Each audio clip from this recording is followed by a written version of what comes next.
Bismillahirrahmanirrahim. Alhamdulillahilladzi ghamara al-ibada biladhaifih wa ammara qulubahum bi anwarid dini wa wadhaifih allati tanzilu an arsil jalali ila sama'id dunya min darajatir rahmati ihda awatifih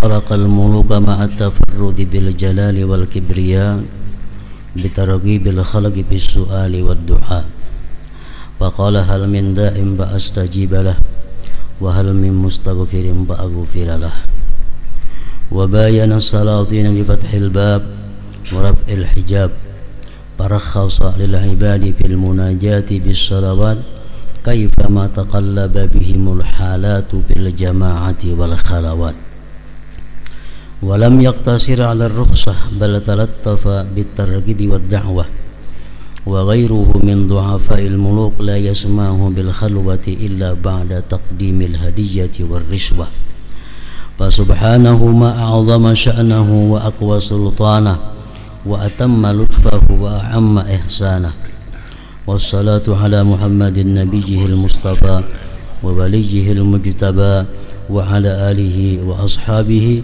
مفاتح الهدى ومصابيح الدجى وسلم تسليما أما بعد فإن الصلاة عماد الدين وإصام اليقين ورأس القربات وغرة الطاعات. Dengan nama Allah yang Maha Pemurah lagi Maha Penyayang. Segala puji bagi Allah yang meliputi hamba-hambanya dengan balas kasihnya dan meramaikan hati mereka dengan cahaya dan tugas-tugas agama.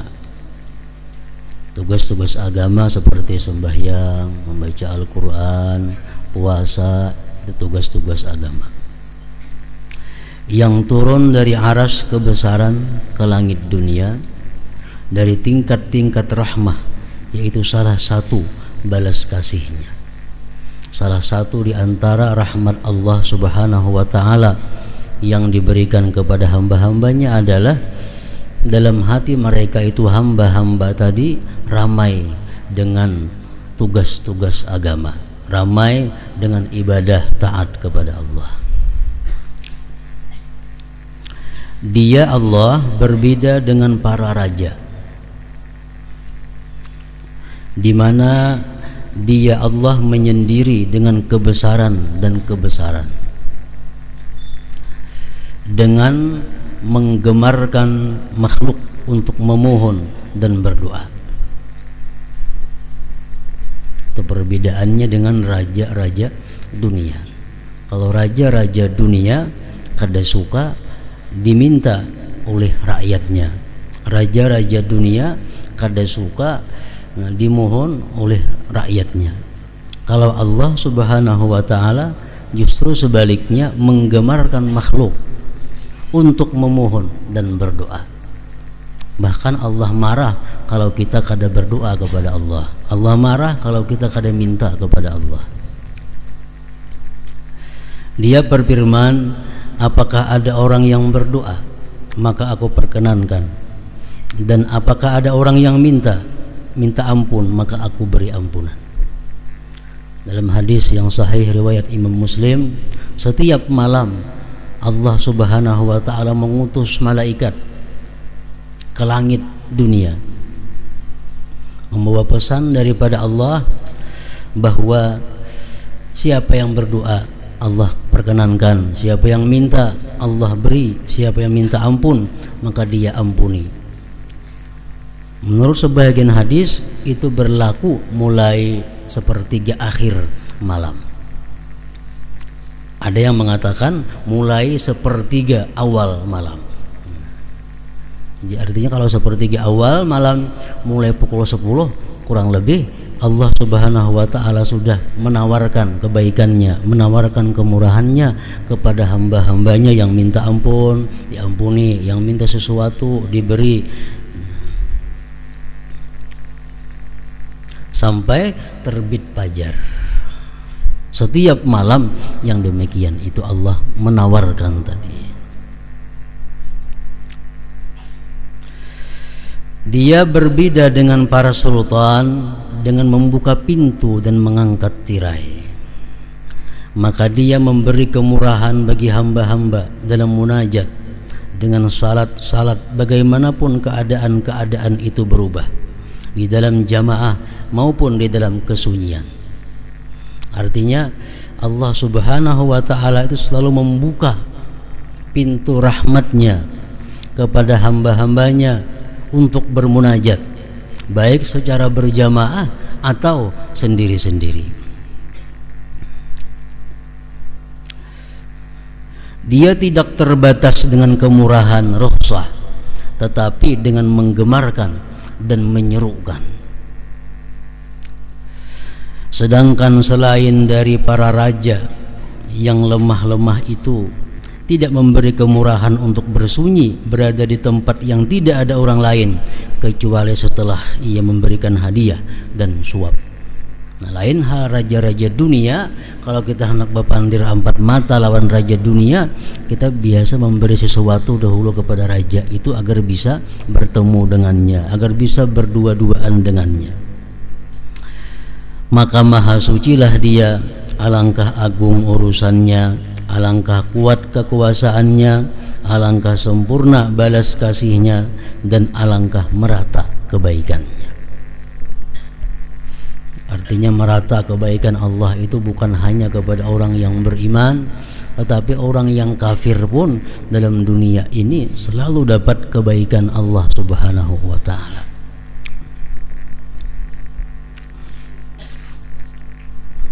Semoga rahmat Allah dilimpahkan atas Muhammad nabinya yang terpilih dan kekasihnya yang terpilih, dan semoga atas keluarga dan sahabatnya, yaitu kunci-kunci petunjuk dan pelita-pelita kegelapan. Dan semoga Allah melimpahkan kesejahteraan dengan sebenar-benar kesejahteraan atas mereka itu. Adapun sesudah itu maka salat adalah tiang agama. Salat imaduddin, tiangnya agama. Jadi artinya kalau orang itu tidak salat berarti dia tidak beragama. La salat la dina liman la salatalah. Tidak ada agama bagi orang yang tidak sembahyang. Tali keyakinan, modal pendekatan diri kepada Allah, dan sebesar-besar ketaatan. Kami telah menjelajahinya dalam pak fikih pada mazhab yang luas, sedang dan ringkas, pokok-pokok dan cabang-cabangnya, dengan berpaling dari perhatian yang banyak kepada cabang-cabangnya yang jarang dan peristiwa-peristiwanya yang menyimpang, agar menjadi perbendaharaan bagi mufti orang yang berfatwa daripadanya. Ia mencari pertolongan dan pegangan untuk berlindung dan kembali. Jadi artinya ujar Imam Ghazali, kitab yang kususun ini adalah hasil daripada penjelajahan kitab-kitab berbagai mazhab yang luas, baik ringkas, yang luas, yang sedang, dan sidin muat dalam kitab ini pokok-pokok dan cabang-cabang yang berkaitan dengan sembahyang. Dan beliau kadang memuat kepada masalah-masalah yang jarang terjadi, itu kada sidin buat. Nah, supaya kitab ini bisa menjadi pedoman, kitab ini menjadi perbendaharaan bagi orang yang berfatwa. Pada kitab ini kami menunjukkan apa yang mesti bagi orang yang berkemauan murid, yakni amal-amal zahir dan rahasia-rahasia yang batin, dan membuka secara rinci makna-maknanya yang tersembunyi mengenai pengertian khusyuk, ikhlas, dan niat. yaitu sesuatu yang tidak biasa berlaku dalam bab fikih. Kami susun kitab ini atas 7 bab, yaitu bab pertama mengenai keutamaan salat, bab kedua mengenai pengutamaan amal-amal yang zahir dari salat, bab ketiga mengenai pengutamaan amal-amal yang batin dari salat, bab keempat mengenai keimaman dan kemakmuman, bab kelima mengenai salat Jumat dan adab-adabnya, bab keenam mengenai masalah-masalah yang bermacam-macam yang menjadi musibah yang merata, di mana orang yang berkemauan perlu untuk mengetahuinya. Bab ketujuh mengenai sunat-sunat dan lainnya.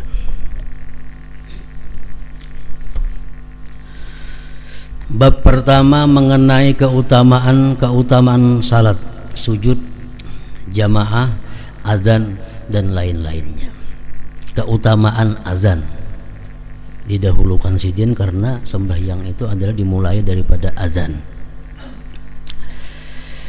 Nabi sallallahu alaihi wasallam bersabda, salasatun yaumal qiyamah ala kathibin min miskin aswada la yahuluhum hisabu wa la yanaluhum faza' hatta yufraga mimma bainan nas.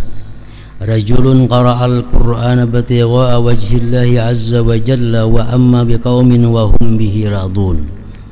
Wa rajulun azzana fi masjidin da'a ila Allah azza wa jalla batigha'a wajhillah. Wa rajulun ubtuliya birrizqi fid dunya falam yashghalhu dhalika an amalil akhirah. Artinya 3 orang pada hari kiamat di padang mahsyar, maksudnya di atas unggukan dari kesturi, tumpukan kecil, tumpukan yang halus daripada gunung. 3 orang pada hari kiamat di atas unggukan dari kesturi hitam. Kesturi itu minyak harum, minyak harum kesturi, misik, minyak harum yang sangat mahal harganya, yang nanti digunakan di surga. Mereka tidak diriputkan oleh perhitungan amal, kada dihisap, kada dihisap.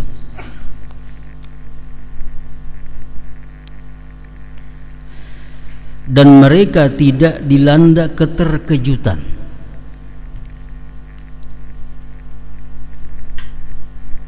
Sehingga selesai apa yang terjadi di antara manusia. 3 kelompok manusia ini, orang berada di atas tanah-tanah biasa, sedangkan mereka berada di tumpukan minyak wangi, misik di padang mahsyar. Yaitu pertama, seseorang yang membaca Al-Quran karena mengharap ridha Allah Azza wa Jal, ia mengimami suatu kaum dan mereka ridha kepadanya. Artinya orang ini suka membaca Al-Quran semata-mata karena Allah, dan dia jadi imam, dan makmum senang dengan dia.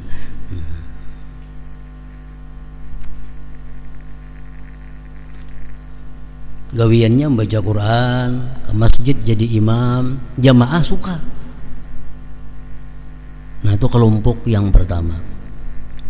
Kalau jamaahnya kada katuju, nah itu lain lagi kisahnya. Maksudnya jamaah katuju itu mu'zamuhum, sebagian besar. Pada sarana semua jamaah apa katuju, mu'zam, sebagian besarnya. Artinya jamaahnya orang 50, 30 lebih nang katuju inya tuh jadi imam. 20-nya itu kada jadi masalah lagi. Nah, kalau sebagian besar orang kada katuju inya jadi imam, nah ini dilaknat oleh Allah Subhanahu wa taala. Hadis menyatakan salah satu la'anahumullah, 3 orang yang dilaknat oleh Allah. Satu, man taqaddama qauman wa hum lahu karihun, orang yang jadi imam padahal makmum tidak senang. Anak ketujuh tampil, anak ketujuh jadi imam padahal orang kada ketujuh, banyak kada ketujuhnya pada anak ketujuh. Nah, ini dilaknat oleh Allah Subhanahu wa taala. Ada hadis lain yang mengatakan ayyuma rajulin amma qauman wa hum lahu karihun lam tujawiz salatuhu udunai. Rawahu Ibnu Huzaimah. Siapa-siapa yang jadi kaum sedangkan makmum tidak senang, maka sembahyangnya si imam itu tidak terangkat daripada atas telinganya. Artinya kada diterima oleh Allah Subhanahu wa taala. Kalau makmum bang, makmum kada ada gangguan, makmumnya kada ada masalah, tetap sembahyangnya baik. Nah, yang dimaksud dalam bab kita ini adalah orang yang membaca Quran karena Allah dan jadi imam, orang senang.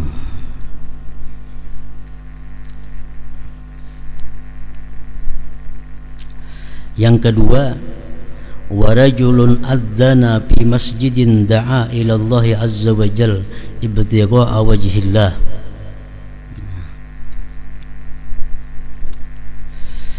Yang kedua, seseorang yang azan di masjid, ia menyeru kepada Allah azza wa jalla karena mencari keridhaan Allah. Jadi inya azan di masjid itu semata-mata karena Allah, kada ada harapan untuk mendapatkan dunia, kada ada harapan untuk mendapatkan honor, untuk mendapatkan gaji, semata-mata karena Allah. Orang nang gawiannya azan mau sekali-sekali itu kada bang. Ini gawiannya muazin sampai waktunya bang, mungkin berapa kali sehari ini aja nang bang di masjid itu dilanggaran itu, dan semata-matanya karena Allah. Nah, kalau ini orang ini mati kayaknya di padang mahsyar demikian tadi, dia berada di atas tumpukan wangi-wangian misik dan diriputkan dengan berbagai macam hisab-hisab. Yang ketiga, dan seseorang yang diberi cobaan dengan rezeki di dunia, namun rezeki itu tidak menyibukkannya dari amal akhirat. Orangnya hidup fakir, hidupnya serba kekurangan, namun sembahyang berjamaahnya kada pernah alfa, sembahyang sunatnya kada alfa, menuntut ilmunya kada alfa, selalu aktif, padahal orang ini rezekinya serba kekurangan. Nah, atau termasuk juga orang yang rezekinya serba kelebihan, banyak berisi dagangan, banyak berisi toko, banyak berisi perusahaan macam-macam, tapi sembahyang berjamaahnya kada ketinggalan, sembahyang sunatnya kada ketinggalan, menuntut ilmunya kada ketinggalan. Nah, ini orang nanti di akhirat kayaknya berada di tumpukan wangi-wangian tadi. Nah, jadi sambil menunggu Allah menghitung makhluk, sambil menunggu Allah menghisap manusia, dia berada di tempat wangi-wangian. Nah, tanpa diriputkan dengan hisab tadi. Dan seseorang yang diberi cobaan dengan rezeki di dunia, namun rezeki itu tidak menyibukkannya dari amal akhirat.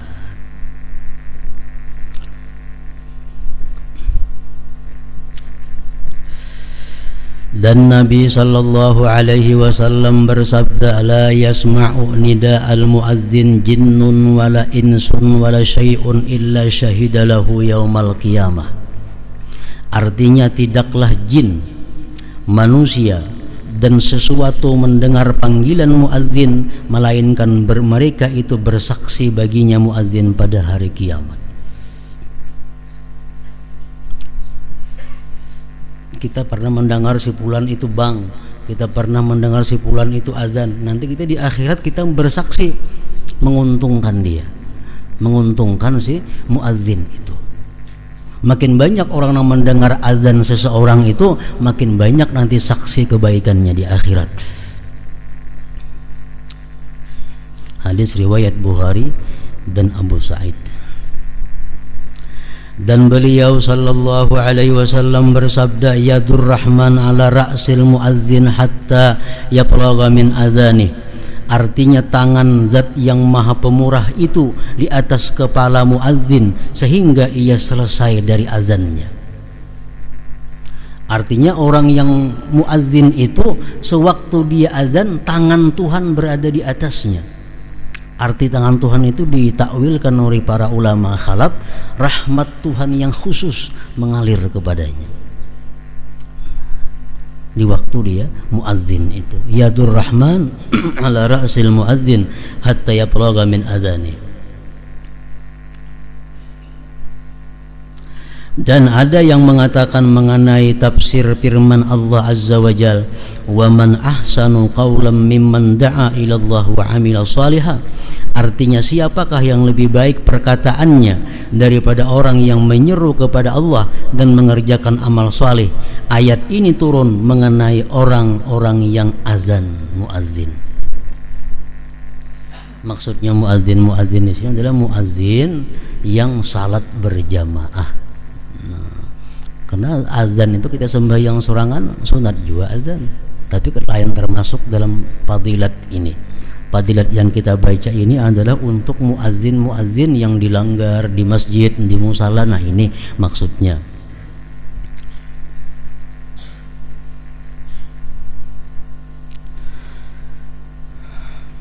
Nah ulama fikih memberikan beberapa syarat sehingga orang itu bisa menjadi muazzin. Jadi kada semua orang bisa jadi muazzin. Mereka mengatakan pertama orang yang jadi muazzin itu al-Islam. Orangnya Islam, jelas sudah itu. Yang kedua tamyiz. Artinya orangnya sudah tamyiz, sudah ada akal. Biasanya di atas 7 tahun tamyiz itu, di atas umur 7 tahun. Jadi yang jadi muazzin itu kada sarana mahadang balik. Kalau sudah mumayyiz sudah kawa jadi muazzin. Yang ketiga az-zukurah, laki-laki. Bini-bini kada boleh azan, haram. Kenapa? Karena menyerupai pekerjaan laki-laki. Azan aja bini-bini haram. Kenapa? Padahal zikir tuh. Kenapa haram? Karena menyerupai pekerjaan laki-laki. Apalagi baju kayak baju laki-laki makinnya haram. Berselawar kayak selawar laki-laki makinnya haram. Azan aja haram karena itu gawian laki-laki. Diserupai oleh bini-bini kada boleh. Az-zukurah. Yang keempat arifun bidukhulil waqti, tahu dengan masuk waktu. Nah itu nang kawa jadi muazzin, nang mengerti di waktu nih, jam ini masuk waktu zuhur, jam ini masuk waktu asar, jam ini masuk waktu maghrib, tahun itunya. Nah jadi 4 macam itu syarat orang nang jadi muazzin.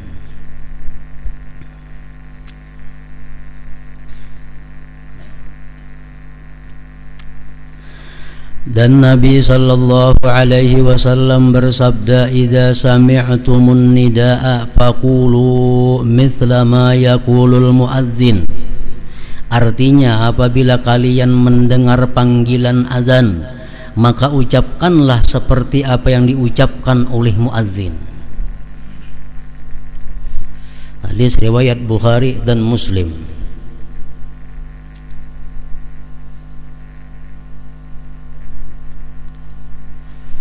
Maka ranjak kita banyak mendengar azan nih, di kota nih ya. Ada nang azan di hulu, ada nang azan di hilir, ada azan nang di situ. Nah mana-mana nang disahuti. Jadi semuaan itu baik disahuti. Cuma kalau kita menyahuti satu daripada itu gugur tuntutan. Gugur tuntutan. Kita dituntut untuk menyahut orang azan. Dimanapun orang azan itu disahut. Coba kalau banyak orang nang muazzin di situ kamari kita mendengar, kita menyahut satu orang muazzin di antara mereka sudah cukup. Kita kau menyahuti samuaan lebih baik lagi.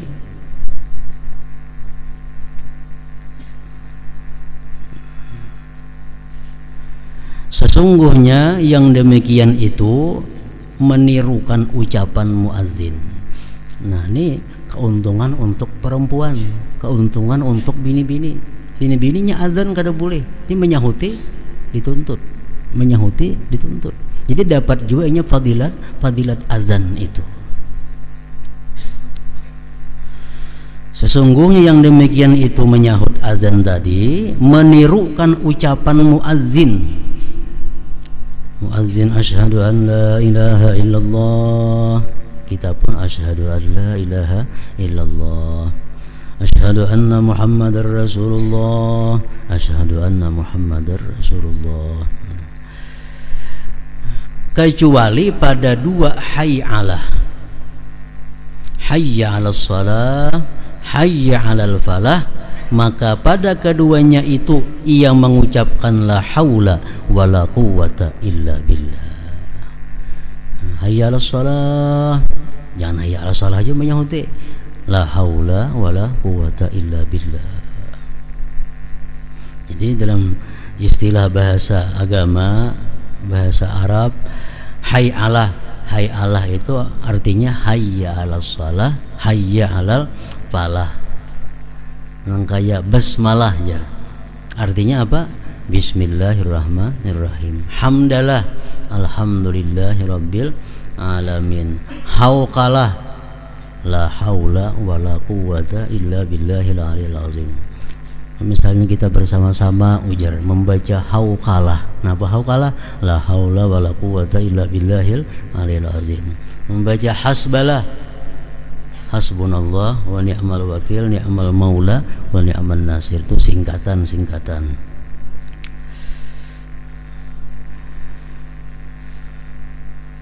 Artinya tidak ada daya dan kekuatan kecuali dengan pertolongan Allah. Dan pada perkataan ucapan muazzin waktu iqamah qad qamatis shalah, artinya salat telah berdiri, agar ia mengucapkan aqamahullah wa adamaha madamatis samawati wal ardh. Qad qamatis salatu qad qamatis salah, aqamahullah wa adamaha madamatis samawati wal ardh. Artinya Allah mendirikannya dan mengekalkannya selama ada langit dan bumi.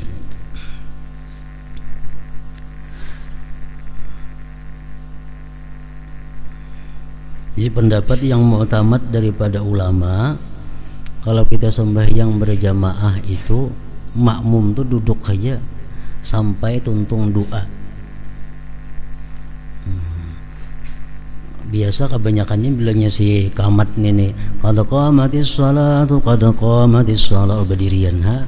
Padahal jangan berdiri dulu sampai tuntung baca doa, hanya kena berdiri. Nah, itu aturannya yang bagus. Qad qamatis shalah artinya salat telah berdiri. Ujar sinang kamat nih, kita nang jamaah menyahut aqamah Allah wa adamaha madamatis samawati wal ardh. Munya kasakapanjangan itu aqamah Allah cukup aja juga.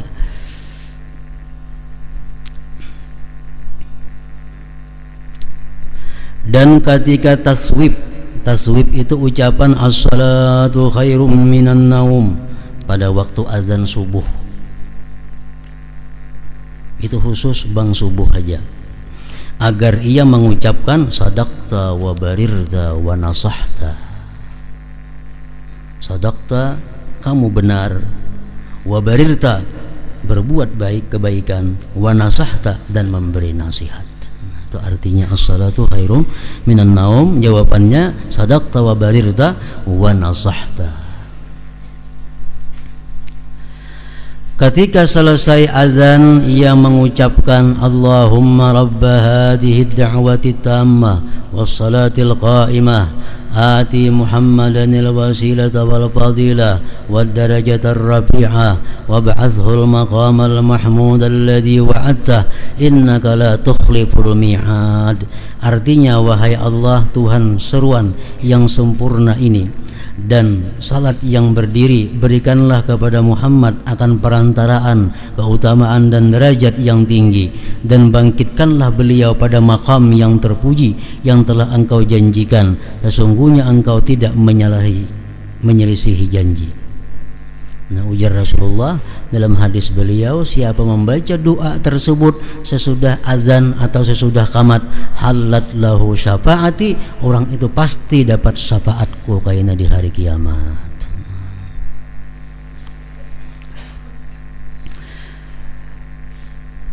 Halat lahu syafaati. Nah, jadi muazzin tadi syaratnya ada 4. Kemudian azan ini bisa sah bisa kada sah. Bila azan itu kada sah ada berpahala artinya dan diulang. Ada syaratnya sah azan itu. Yang pertama tartib. Nah, tartib hayya 'alas shalah itu berdahulu daripada hayya 'alal falah. Asyhadu an la ilaha illallah berdahulu pada asyhadu anna muhammadar rasulullah, itu tartib ngarannya. Urutannya pas. Yang kedua muwalat, bang itu azan itu atau qamat itu mesti berturut-turut, jangan bermandak lawas. Contohnya Allahu Akbar betal wudu, bawahnya baudu. Nah, tontong baudu bahasa maka azan itu putus sudah muwalatnya ngarannya, kalawasan jaraknya antara kalimat-kalimat itu muwalat. Yang ketiga syaratnya azan itu dukhulul waqti masuk waktu, kecuali subuh boleh sesudah jam 12 malam. Kalau selain subuh mesti masuk waktu. Bila azan sebelum masuk waktu haram, dosanya dosa besar. Hati-hati tukang azan itu, muazzin itu harus yakin bujur bahwa waktu sudah masuk. Ada kawa kira-kira berusia belum azan, nah bukan pahala yang didapat tapi dosa. Bahkan ulama mengatakan minal kabair, termasuk dosa yang besar. Dukhulul waqti, masuk waktu. Kaunuhu min wahidin, keadaannya itu azan dari satu orang. Azan itu saikong awal sampai tuntung saikong aja, udah boleh bergantian separuh-separuh.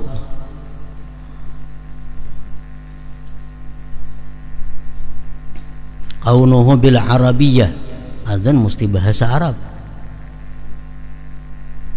Nang keenam al jahru idza kana li jamaah, benyaring kalau memang sembahyang berjamaah, nyaring. Kalau suara kada nyaring kada usah jadi muazzin, harus suara nang nyaring. Maka jadi zaman Rasulullah sallallahu alaihi wasallam sebelum ada azan ini, sahabat-sahabat berunding, nang apa nang bagus caranya supaya kau mengumpulkan orang sembahyang ini. Nah, azan belum ada lagi waktu itu. Nah, jadi ada sahabat yang memberi saran, kita ulah luncing. Bila ting artinya sembahyangan. Ujar sahabat yang lain tuh macam kayak Nasrani kan itu luncing itu, kayak gereja kita jadinya lah. Nah, ada juga saya memberi saran, bila waktu sampai kita nyalakan api sehingga kukus nah tinggi ke atas, berarti sembahyang masuk waktu. Sahabat yang lain mengatakan tuh kayak agama Majusi ini tuh, api-api ini tuh. Nah, ada mengadakan terumpit, ada dauh, macam-macam saran nih. Akhirnya kata ada kesimpulannya, kata ada keputusannya. Nah, malam itu ada salah seorang sahabat Nabi yang bermimpi dilajari azan, dilajari qamat. Begitu ia bangun guring, dia datangi Rasulullah. Wahai Rasulullah, ulun tadi bermimpi bahwa hendak sembahyang itu lebih baik di azan seperti ini. Nah, azan. Nah, lalu Nabi itu diterima. Lalu orang ini hendak jadi muadzin sekaligus. Ya Nabi kan pernah jadi muadzin, suara gempuk ada nyaring. Suruh Bilal yang jadi azan. Bilal lebih nyaring daripada engkau suara. Fa innahu anda minka sauta. Bilal lebih nyaring, lebih merdu suara daripada engkau. Nah, padahal nama mimpi itu inya asalnya. Tapi karena suaranya kada nyaring, kada diangkat Rasulullah sebagai muadzin. Bilal yang disuruh karena Bilal lebih keras, lebih nyaring suaranya. Nah, jadi itu syarat sahnya azan. Dan lagi oleh para ulama mengambil daripada hadis-hadis Rasulullah sallallahu alaihi wasallam bahwa azan ini gunanya bukan hanya untuk salat. Bukan hanya untuk salat. Azan ini bisa digunakan untuk orang yang sedang duka cita. Orang yang sedih, dibanggakan di telinganya. Bukan inya nang bang kada, orang lain suruh banggakan di telinganya itu. Nah, misalnya orang ini imbah kehilangan kah, imbah kematian kah, sedih, taungut menangis. Nah, banggakan di telinganya itu menghilangkan duka cita. Yang kedua, bang ini disuruh juga oleh Rasulullah dalam beberapa hadis beliau di telinga orang yang kesurupan. Orang yang kesurupan, bangakan. Kada usah bakamat, bang aja. Wal ghadban, orang yang sedang marah. Orang tuh nyari-nyarik, bang saya kok di situ. Wal ghadban ketika sedang marah. Wa man sa'akhuluquhu min insan aw bahimah. Dan sunat juga dibanggakan itu orang itu jahat perangainya, baik itu manusia atau binatang. Binatang, kuda misalnya kada kawa diatur penyipakan apa segala macam, banggakan di telinga kuda itu. Atau ada manusia nang akhlaknya kada baik, banggakan di telinganya. Masih kanak-kanak kira-kira itulah Tuhan alih dibanggakan di telinga tuh. Kanak-kanak minang alih diurus, banggakan di telinganya. Wa man sa'a khuluquhu min insan wa bahima. Wa indal harik, ketika kebakaran. Orang kebakaran tuh bang, jangan berarti lanjang bangnya. Ada jadi pajah apinya untuk bang berarti lanjang. Musuhnya nang bang tuh baudo, menghadap kiblat, bapakaian baik, naik kas rumah bang, nah itu ini bang berarti lanjang, bebang hati apinya lagi. Nah, indal harik ketika kebakaran. Itu bang aja kada usah kamat. Nah, kemudian menurut pendapat yang dhaif, pendapat yang lemah, sunat juga azan itu ketika mayat diturunkan ke kubur. Dhaif itu. Kalau yang mu'tamad kada sunat azan waktu menurunkan mayat ke kubur. Itu yang mu'tamad kada sunat. Yang sunat tuh kaulnya dhaif, pendapatnya dhaif. Tapi mau dipakai kada apa-apa, berdosa kada, baik aja. Ada tersalah kada. Misalnya ada orang mati masuk kubur, ada nang bang, itu kada tersalah. Ada aja pendapat yang membolehkan, cuma dhaif itu. Nah, kemudian lagi disunatkan bang lawan kamat. Kedua-duanya yang tadi semuaan azannya aja, kamat kada. Ada ini azannya sunat, kamatnya sunat. Khalfal musafir, di belakang orang musafir. Nah, artinya orang hendak bepergian. Nah, sunat itu bang lawan kamat, lawan kamat-kamatnya. Kemudian lagi yang sunat azan lawan kamat-kamatnya itu fi uzunil maulud, pada telinga anak yang baru lahir. Akan-akan yang bakal keluar itu mbaknya dibersihi langsung diazankan di sebelah kanan, dikamatkan telinga kiri. Nah, untuk nang sebuting ini kada syarat laki-laki, bini-bini boleh membanggakan mengamatakan itu. Untuk nang beranak nih, misal beranak ada lakian tali lihat bidan suruh bang kamat sekaligus sama sekali semuaan. Jadi ini dibolehkan perempuan untuk soal bang di telinga anak-anak yang baru lahir itu boleh bini-bini.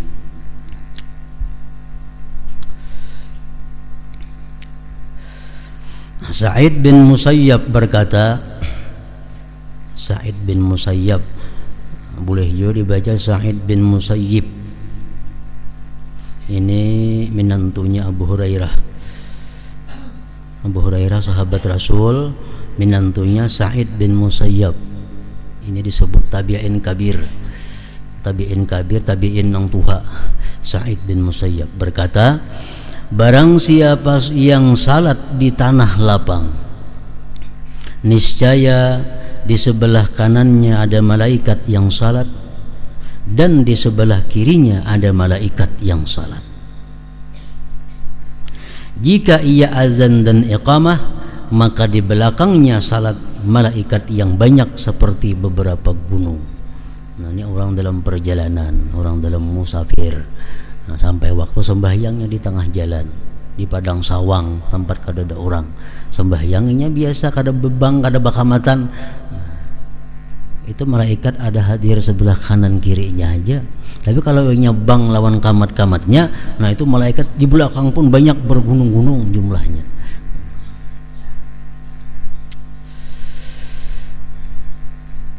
Nah, apabila kita sembahyang kita banyak mempunyai qadaan, itu cukup kita azan pertama aja. Selanjutnya qamat aja lagi. Misal mangkada 5 waktu, bang dulu qamat zuhur gawi, kayaknya asar bang qamatnya aja lagi. Nah, sama lah kalau menjama, baik jama takdim atau jama takhir, azan cukup sekali, qamatnya 2 kali.